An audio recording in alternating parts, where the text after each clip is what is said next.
Good morning. I'm Nicholas De Leon, and this is the Tucson Daily Brief for March 1st, 2026.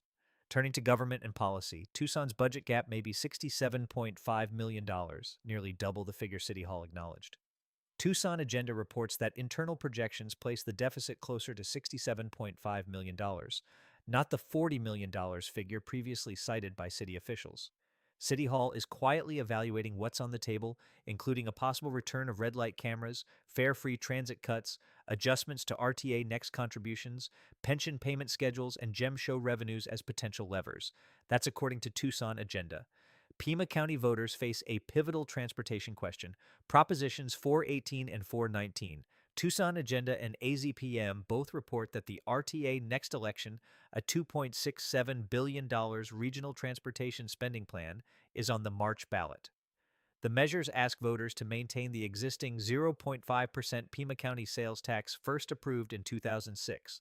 Bus riders and road commuters across the county will be directly affected by the outcome, with advocates warning that a no vote could freeze transit expansion and delay road repairs in Marana, Oro Valley, and Tucson proper. That's according to Tucson Agenda, AZPM. DHS documents reveal new details about a potential ICE detention facility in Marana. AZPM reports that newly published Department of Homeland Security documents shed light on a proposed immigration detention center in the town of Marana, just north of Tucson. U.S. Representatives Adelita Grijalva, Greg Stanton, and Yasemin Ansari have sent a letter to immigration officials requesting capacity details and operational plans. Senators Mark Kelly and Ruben Gallego separately joined an amicus brief challenging Trump administration restrictions on birthright citizenship in federal court. That's according to AZPM. Tucson is paying lobbyists at the Arizona legislature and sided against public records reform. An investigation by Tucson Agenda tracked the city's lobbying activity bill by bill and found the city employs a team of lobbyists to navigate the state legislature. Among the findings, City of Tucson lobbyists opposed a public records reform measure raising questions about transparency in city government. That's according to Tucson Agenda. Starting with public safety, Tucson protesters gathered outside Davis-Monthan Air Force Base after U.S. and Israeli strikes in Iran. Demonstrators organized within hours of President Trump's announcement of major combat operations in Iran, which he said killed Supreme Leader Ayatollah Ali Khamenei. Tucson Anti-War Committee and Party for Socialism and Liberation organized the protest at DM, with speakers criticizing foreign military engagement amid domestic economic hardship. Some counter-protesters, including a Tucson area man who grew up in Iran, expressed support for the strikes as a potential path to democratic change in that country. Democratic lawmakers nationally are calling for a congressional war powers review. Republicans have largely offered cautious support. That's according to KGUN 9, Arizona Mirror. Tucson's Safe City initiative uses arrests more than outreach, a new investigation finds. Arizona luminarias Carolina Queller documented one of the city's monthly Safe City deployments on February 25th, in which officers arrested 5 people for trespassing and drug paraphernalia possession near the Grant and Alvernon intersection. City leaders describe the program as connecting homeless residents to services, but advocates and observers note enforcement tools remain central to the deployments. That's according to Arizona Luminaria in Business and Development News. Lomo Grill, a new steak restaurant in East Tucson, is holding its grand opening today. Tucson Foodie reports that local butcher shop Lomo Premium Meats opened the adjacent Lomo Grill at 1521 N Wilmot RD on February 6th with a grand opening celebration planned for March 1st.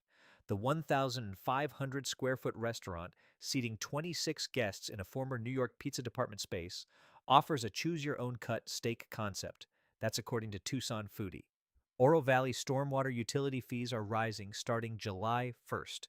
Inside Tucson Business reports that stormwater utility rates in Oro Valley will increase under a 3-year phased plan approved by town officials, effective the start of the next fiscal year. Specific rate amounts were not included in the RSS summary. Residents can consult Town of Oro Valley Utilities for details. That's according to Inside Tucson Business. In community news, an endangered reticulated giraffe calf was born at Reed Park Zoo. AZPM reports the calf was born Monday, February 23rd, as part of the Giraffe Species Survival Plan. The calf's name has not yet been determined. Reed Park Zoo has not yet announced public viewing hours for the newborn. That's according to AZPM. Wildflower season is starting early, Picacho Peak already blooming. This is Tucson reports that a warmer than average winter has triggered early blooms at Picacho Peak State Park and Lost Dutchman State Park, with super bloom potential for 2026. Conditions are notably ahead of schedule, consistent with temperatures running 15 to 20 degrees Fahrenheit above normal this week.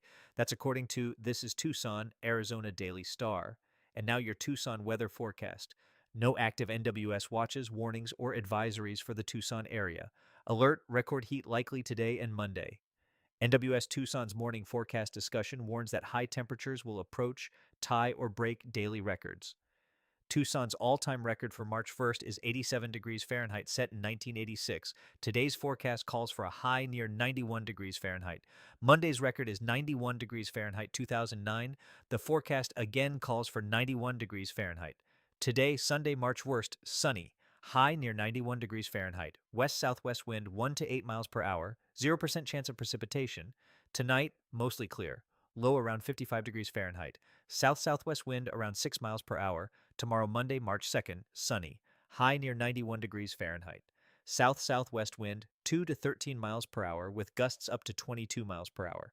Outlook, a short wave passing to the north Monday and Tuesday will bring breezy westerly winds, gusts 25 to 30 miles per hour, mainly east of Tucson.